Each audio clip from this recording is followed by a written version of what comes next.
नमस्ते, स्वागत छ यहाँहरूलाई सृजनाज किचनमा। आज म हजुरहरू समक्ष मास्को फुरौलाको रेसिपी लिएर आएकी छु।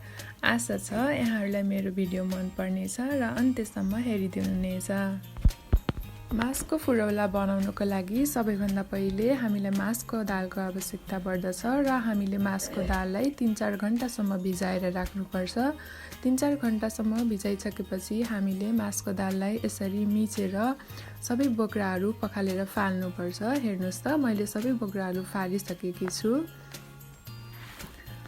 र यति भइसकेपछि हामी यसलाई मिक्सरमा राखेर पिस्न जाँदैछौँ।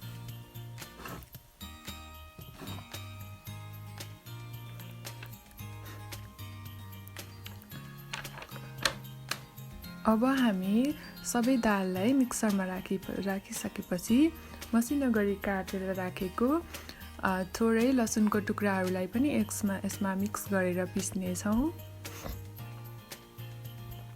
हामीले पिसिसकेका छौँ र यस्तो पेस्ट चाहिँ बनेको छ। हेर्नुहोस् त, यस्तो सेतो पेस्ट बन्छ र अब हामी यसमा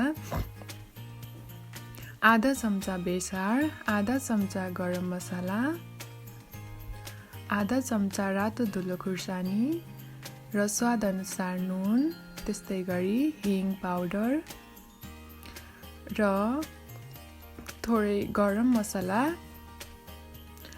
अलिकति हरियो धनिया र हरियो खुर्सानी पनि हामी यसमा राख्छौँ र यसलाई सबै कुरा राखिसकेपछि राम्रोसँग मिक्स गर्नुपर्दछ।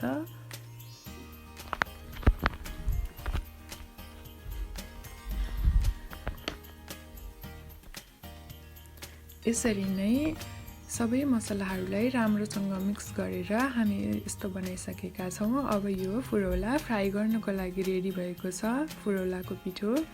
अब हामी प्यानमा थोरै तेल राखेर तताउनको लागि छाडिदिन्छौँ।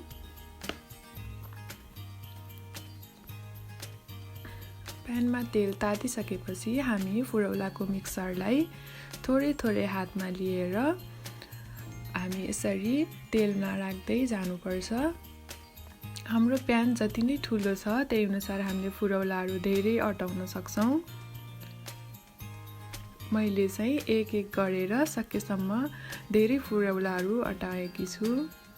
हजुरहरूले पनि यसरी नै फुरौलाहरू राख्दै जान सक्नुहुनेछ।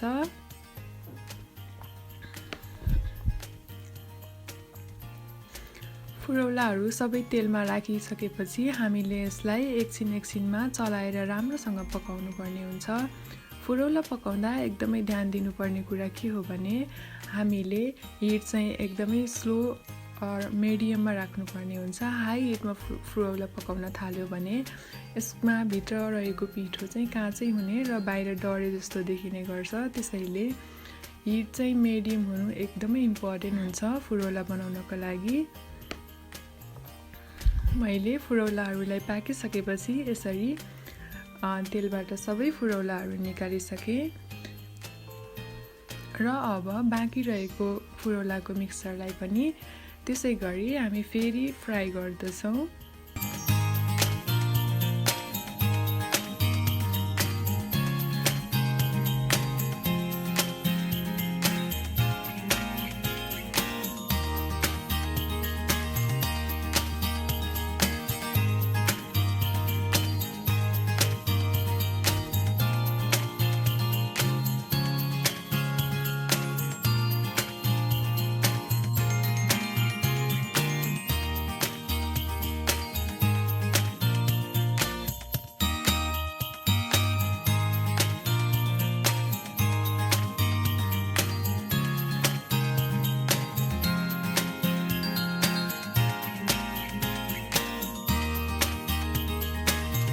हाम्रो फुरौलाहरू लगभग पाकिसक्न लागेको छ। मैले चाहिँ फुरौलालाई रातो चटनीसँग सर्भ गरेकी छु र हजुरहरूले जसरी मन लाग्छ त्यसरी सर्भ गर्न सक्नुहुनेछ। हेर्नुहोस् त, फुरौला देख्दै खाउँ लाग्ने भएको छ।